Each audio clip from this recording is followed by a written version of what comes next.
Pros and cons of a New Hampshire land trust. So in a land trust, say for instance you have two rentals, rental A and rental B, and these are all both inside of a land trust, right? And we'll just call that land trust, for simpler terms, land trust AB, okay? Or we could just call it trust AB, it doesn't matter, but for purposes of this, we'll call it land trust. So this is called Land Trust AB, okay? So in the Land Trust AB, you're going to have to name, right, a beneficiary, right?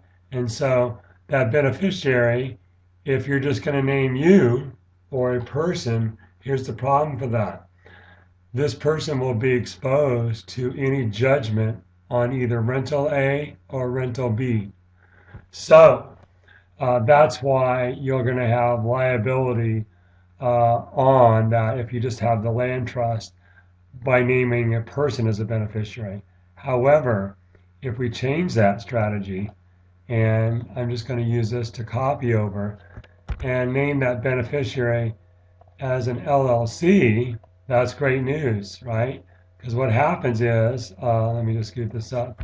What happens if the beneficiary is an LLC, the LLC has judgment creditor protection to the extent of the assets in the LLC.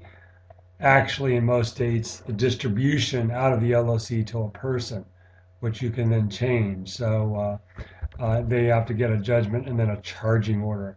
So, an LLC is can be taxed a number of different ways, right? A sole proprietorship, it can be a partnership, it can be an S corp, it can be a C corp, and they all have different tax returns. So what you could do is on this, rental A and rental B, you could name the LLC as the beneficiary of this land trust and have it both.